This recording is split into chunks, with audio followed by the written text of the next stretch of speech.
orang-orang idealis. Kalau ada tetangga saya mati yang tiap malam lihat TV, ngorok, habis itu bangun subuh, sudah subuh gak jamaah. Itu kan, Gus kenapa Anda muji suami saya itu orang baik, padahal malamnya itu mesti lihat TV, ngorok, tidur. Ya itu kan orang baik. Selama ini kan hanya dibilang dia tarokat tahajud, dia taroka qiyamal lail. Kalau saya bilang, gua tarokal ma'asya kullaha, karena tidur tadi. Susahnya apa sih husnudzon itu?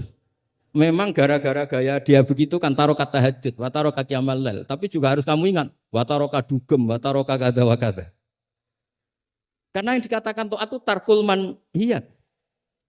Orang yang taatnya pas-pasan tarkul manhiyat pakai terjaga itu kepikiran. Misalnya ada dangdutan atau ada tontonan apa, lihat dak. Tapi kalau tidur kan bangun sudah selesai. Makanya ada wamin ayatihi mana mukum bilaili wan nahari.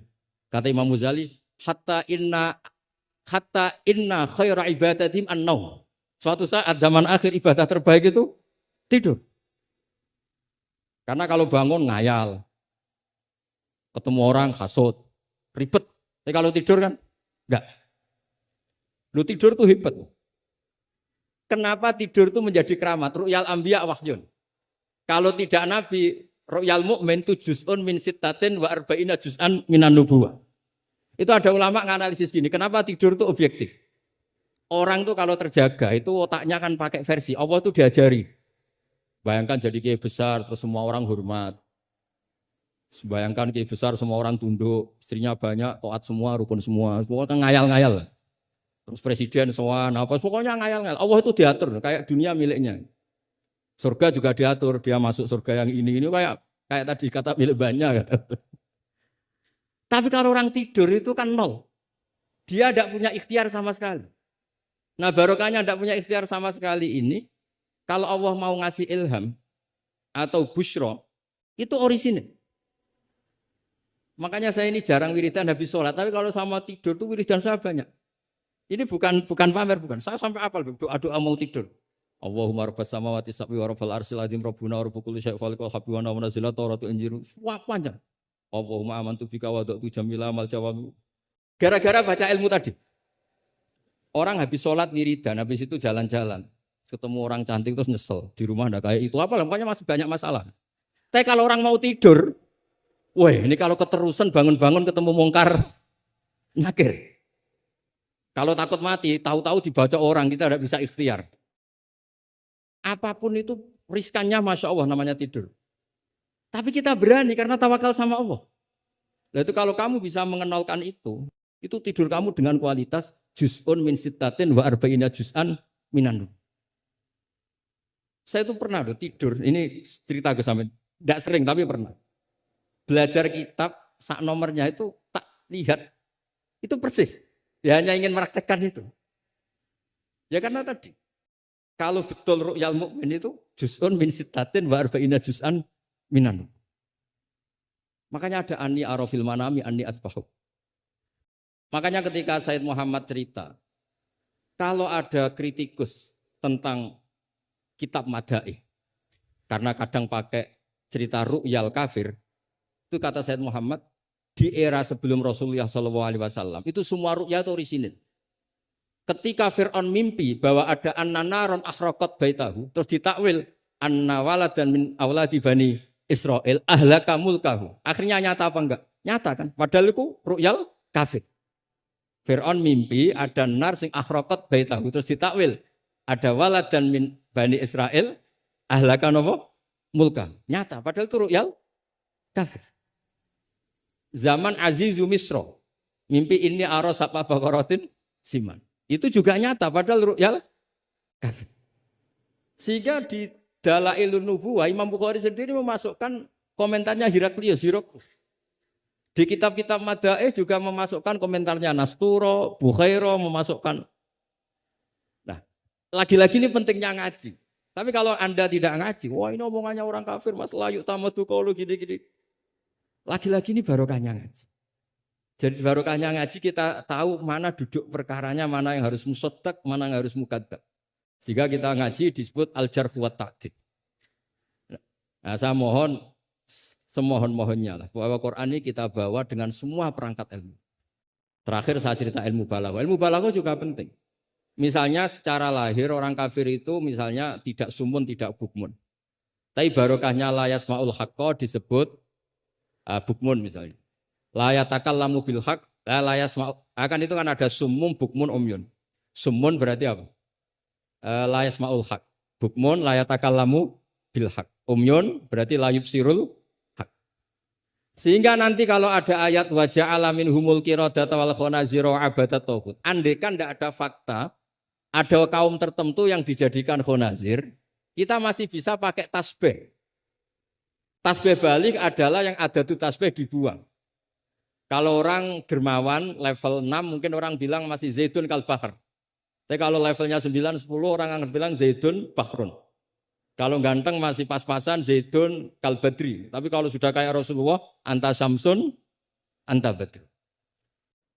Nah, pentingnya ilmu itu adalah ketika ada ayat yang dohirnya misalnya ada tadi wajah alamin humul qiradata wal khonaziro abadat taghut. Ternyata misalnya kalau itu fakta ya sudah selesai kan berarti itu hakikat. Tapi itu misalnya tidak fakta, kita masih bisa mentakwil dengan qulubuhum atau apalah mentalnya mislul khonazir mislal qirad. Tapi kalau kita tidak ngaji balaghah, semua lafaz kita anggap apa? Tekstualis dan kita anggap hakikat, berarti terus menganggap pernah ada periode yang orang itu dijadikan seperti itu. Nah, lagi-lagi yang nyafaat itu semua adalah ilmu. Ya, jadi ini sekaligus mohon bab ini ijazah kitab muwafaqat supaya semuanya dapat dan dapat berkah dari Rasulullah SAW. Yes. Ini saya baca ilmu usul fikih saya supaya semuanya dapat ijazah dari Habib Said Al-Akhir Al-Munawwar. Bismillahirrahmanirrahim. Fahiya tahmilul jamma al-ghafir do'ifan wa qawiyya. Jadi agama ini menanggung orang yang do'if juga orang yang kuat. Yang kuat diwajibkan zakat.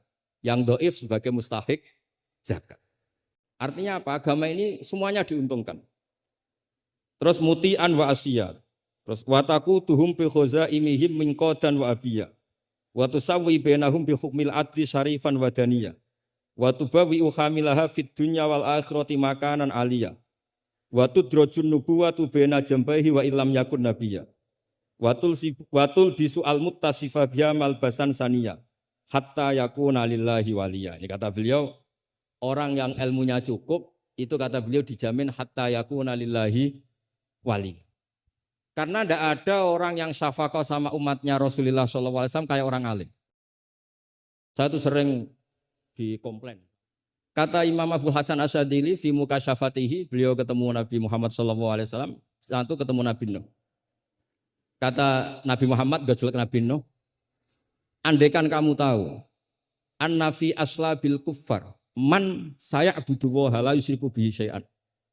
Kamu tidak akan mendoakan mereka la tadzar alal ardi minal kafirina dayar. Nabi ketika dihujat kayak gitu di Abdul Yalil, di Taif, itu kan sampai Malaikatul Jibal bilang, kalau kamu mau Muhammad, kalau kamu mau ya Rasulullah, mereka akan saya habiskan. Apa kata Nabi? Bal arju ayyukhrijawah min aslabihim ma ya'buduwaha wa la yusyriku bihi syai'an. Mungkin bapaknya belum iman, tapi nanti anak-anaknya iman. Kita tahu kan Abu Lahab punya anak Darro, Abu Jahal punya anak Ikrimah, Walid yang kayak gitu getol Nabi punya anak Khalid. Kayak apa sabarnya Nabi, Kak? Seperti sabarnya kiai-kiai di Indonesia. Bapaknya itu gak poso, ya ora salat. Anaknya itu TPQ. Gara-gara anaknya cilik poso itu yuk gendong bapaknya.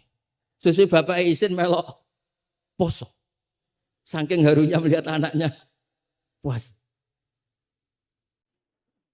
Abdullah bin Ubay bin Salul itu punya anak itu solehnya minta ampun. Saya tidak tahu ketua pondok apa berdarat mondok di Rasulullah. Itu termasuk min ajal italamitihi Abdullah bin Ubay. Punya anak Abdullah juga namanya. Sampai ketika ya Rasulullah bapak saya itu meninggal. Tolong dikasih syafaat. Iya. Saya ingin kafannya itu jubah jenengan. Fanaza'a jubatahu. Dikasihkan. Tidak sekedar itu. Tolong ludahi ya Rasulullah biar benar. Diludahi kan. Sampai Umar itu ya Rasulullah apa engkau tidak ingat. Abdullah bin Ubay ngomong gini. Gak pernah tidak. Ya nanti saya mintakan maaf ya Umar. Tapi kata Allah intastaghfir lahum sab'ina marrah falayya wa sa'azituhu ala sab'in. Kalau 70 enggak bisa nanti saya tambah. Itu karena ngergani anaknya. Kata banyak ulama mengatakan aslama bi ra'fati Rasulillah wa bi ahwali Rasulillah itu alfun min ahli baiti kaum. Jadi gara-gara sikapnya Nabi yang simpatik, orang kampung yang gengnya Abdullah bin Ubay itu menjadi Islam semua. Wong kok apike gitu, orang kok sebaik itu Rasul. Haru. Artinya gini, ada bukti bahwa anaknya orang nggak karu-karuan itu ya bisa mondok. Bapaknya tidak bisa baca Quran, anaknya hafid. Pas di wisuda itu nangis. Nangisnya karena dulu saya itu baca Quran saja tidak bisa, kok anak saya hafid. Nah, roja ini loh yang menjadikan kita semangat, tetap nggak frustasi nyai di Indonesia. Karena Nabi ketika melihat kafir harbi saja, Nabi tetap menghentikan bal arju. Saya berharap ayukhrijawah min aslabihim ma ya'buduwaha wa la yusyriku bihi syai'an. Nah ini sekaligus supaya saya di sini ada gunanya. Andai kan undangan ini salah juga sebagai kafaroh, Gus Hamid, kafaroh semuanya. Saya baca muwafaqat karena saya pernah virtual sama beliau nerangkan usul fikih. Saya juga bingung kayak dua orang yang ngatur saya ini. Tapi saya senang sama usul fikih. Saya baca semoga ini barokah sekaligus saya minta ijazah sama Habib Said Akil Al-Munawwar.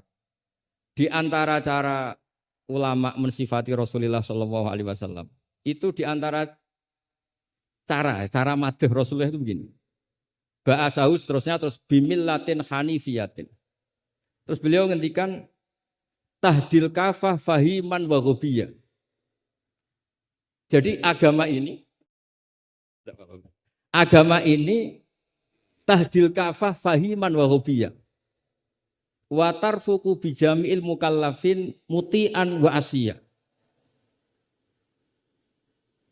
Itu ketika saya tarik muti'an wa asiyah itu gimana? Bagaimana millah? Hadil millah ini bisa tarfuku bijamil mukallafin muti'an wa asiyah. Nabi kayak apa? Cerita orang baik yang ideal, yang melakukan imtitsalul awamir wastinabun nawahi. Tapi Nabi juga ngendikan syafaati li ahlil kabair min ummati. Kayak apa Quran mengajarkan kita kebaikan yang ideal? Wa ibadur rahmanil ladzina yamshuna 'alal ardi hauna wa idza khatabahumul jahiluna qalu salama wal ladzina yabituna li rabbihim sujadan wa qiyama wal ladzina itu ideal. Ada lagi yang ideal disebutkan muhsinin itu apa? Alladzina yunfikuna fis sarra'i wad dharra'i wal kadhimina al ghaidha wal 'afina 'anil nas terusnya.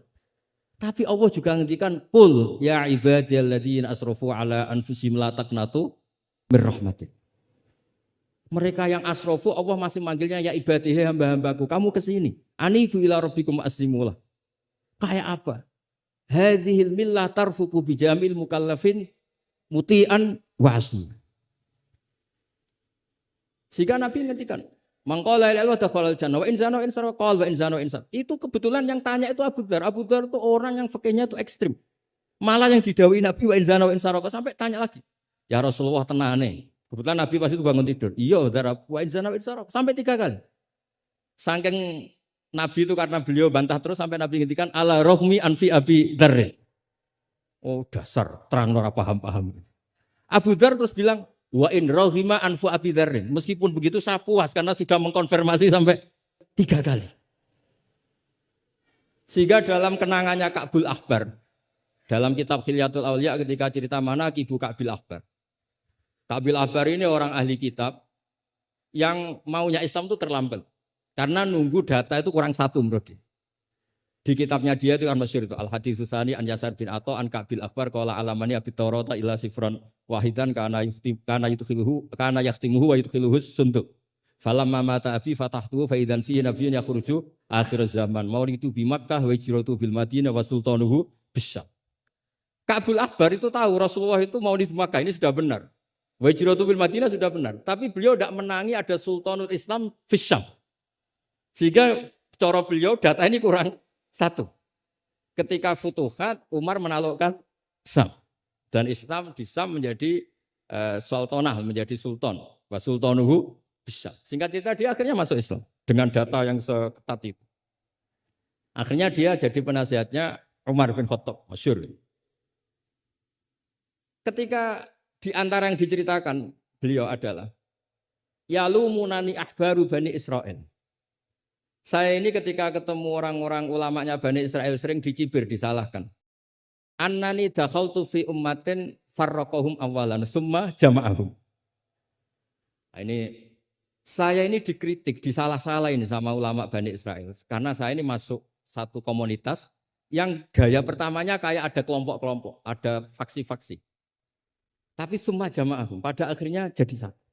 Terus beliau baca kitab, baca Quran tadi, summa awrasnal kitab alladzina astafaina min ibadina. Tadi yang dibaca Profesor Kures. Faminhum dzalimun li nafsi. Gayanya kita ini kita dibagi, ada yang dzalimun li nafsi, wa minhum muqtasid, wa minhum sabiqum bil khairati biidznillah. Tapi kata Nabi, haula kulluhum bimanzilatin wahidah wa kulluhum fil jannah. Tapi ternyata 3 orang ini semuanya di surga. Yang ngajari Quran, lelaki sama lelaki, perempuan sama perempuan, itu ya fil jannah. Tapi kalau dipilih di kampung-kampung itu gurunya itu perempuan cantik. Ya ada ustadz lelaki, ya agak kepikiran juga. Itu kalau diharamkan tidak jalan, dihalalkan fitnah.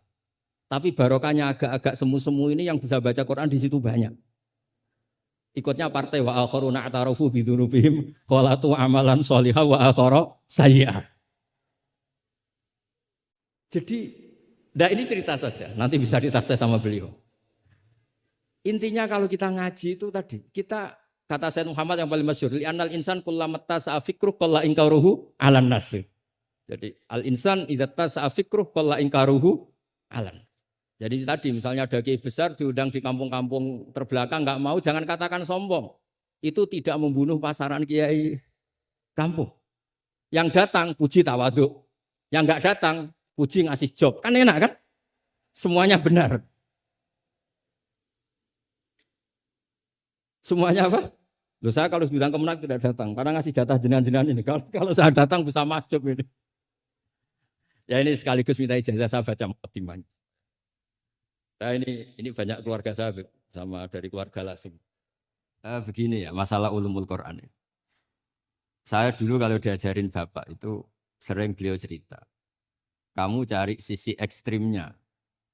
Sisi ekstrim itu begini, misalnya hudal lil muttaqin. Quran itu petunjuk bagi mereka yang takwa. Orang-orang idealis ngartikan takwa itu adalah orang-orang yang imtitsalul awamir wastinabun nawahi. Itu orang ideal.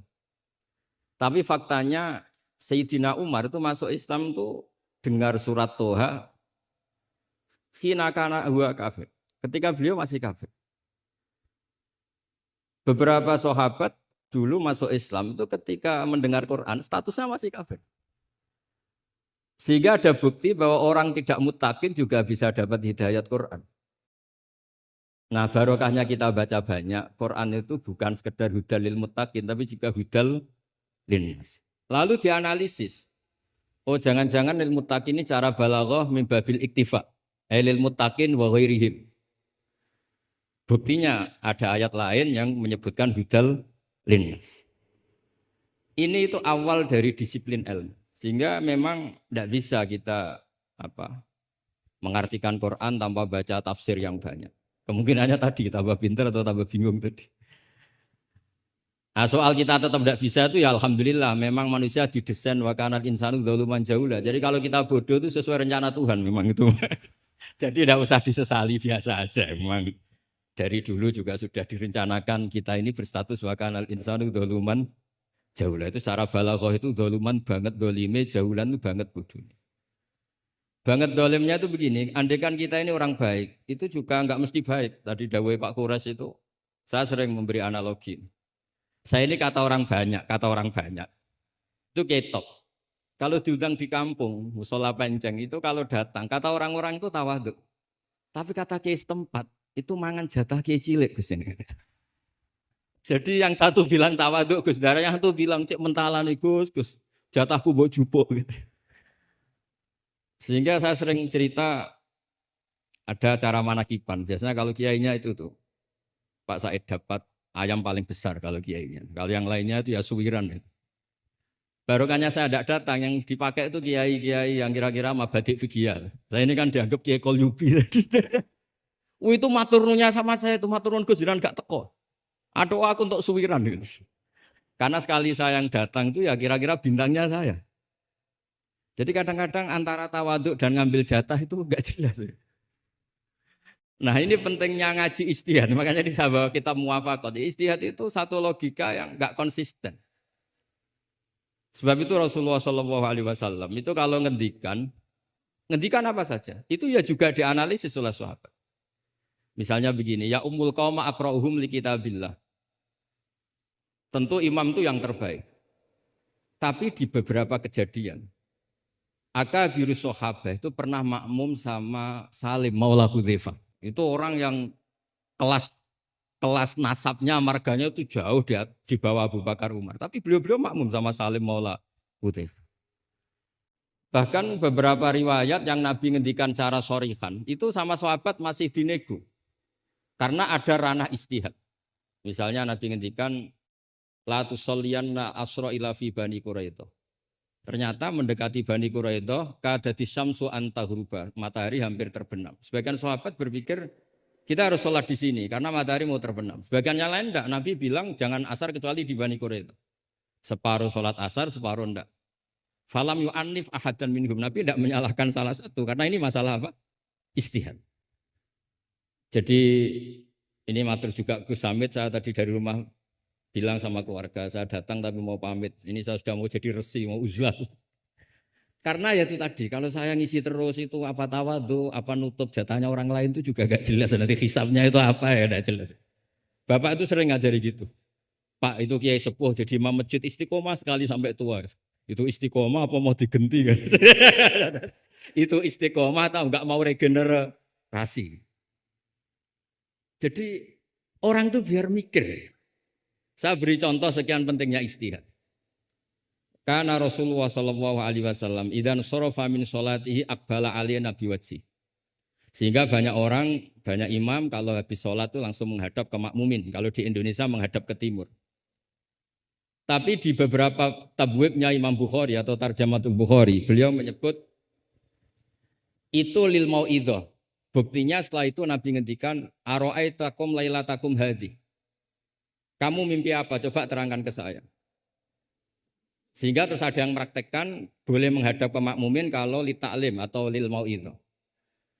Tapi banyak juga ulama yang menganalisis itu bentuk maklumat anna sholata inqadat, bahwa sholat itu selesai. Takutnya Nabi kalau tetap menghadap ke barat sesuai bentuk duduk tawarruk atau tahiyat akhir, atau itu nanti dikira Nabi fi sholat. Sehingga orang yang datang kemudian Allahu Akbar makmum sama Nabi itu bahaya betul dalam bab sholat. Karena robtus sholat biman laisa fi sholatin. Berarti makmum tadi menggantungkan sholatnya dengan orang yang sudah tidak sholat. Sehingga dibutuhkan sikap memaklumatkan kalau sholat itu inqadat. Dengan cara apa? Boleh menghadap ke timur, boleh menghadap ke utara kalau dalam konteks Indonesia. Kalau kata Imam Syafi'i, ja'lul makmumin janibal yamin, berarti orangnya menghadap ke utara kalau. Nah, analisis seperti ini penting karena Nabi memang enggak konsisten. Kadang aqbala ali nabi wajhi, kadang istaghfara salasan suman sorofa, kadang apa. Sehingga barokahnya ilmu itu akan luar biasa. Tadi juga disebutkan menyangkut bid'ah. Kalau sampai belajar ulumul hadis, Sayyid Muhammad menulis dalam kitab Babul Farad. Kalau bid'ah itu artinya yang enggak pernah diajarkan Nabi itu berapa kejadian zaman Rasulullah yang Nabi membenarkan sesuatu yang Nabi sendiri itu tidak tahu. Masyhur itu ada sahabat ketika i'tidal bilang Rabbana lakal hamdu hamdan katsiran thayyiban mubarakan fi. Kita tahu ajaran Nabi adalah Rabbana lakal hamdu bil samawati atau mil as-samawati wal ardh. Sehingga setelah sholat Nabi tanya, ayyukumul qail, siapa tadi yang melafadzkan itu? Semua sahabat itu diam. Karena takutnya Nabi menyalahkan. Ternyata Nabi ngendikan, tadi siapa yang melafadzkan itu? Fa inni ra'aitu isna asyara malakan, yabtadiruna ayyuhum yaktubu awwal. Anggap aja ini kontes kecerdasan, makanya beliau itu cerdas banget. Ben sawangane ana kiye Jawa cerdas, ibu cerdas. Ajane kula niku nggih sungkan.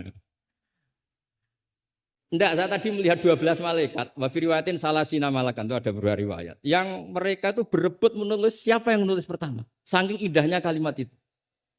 Terus ada orang bilang, ha ana ya Rasulullah, tadi saya. Itu min ghairi sabqit ta'lim, tapi tidak mengajarkan itu dulu.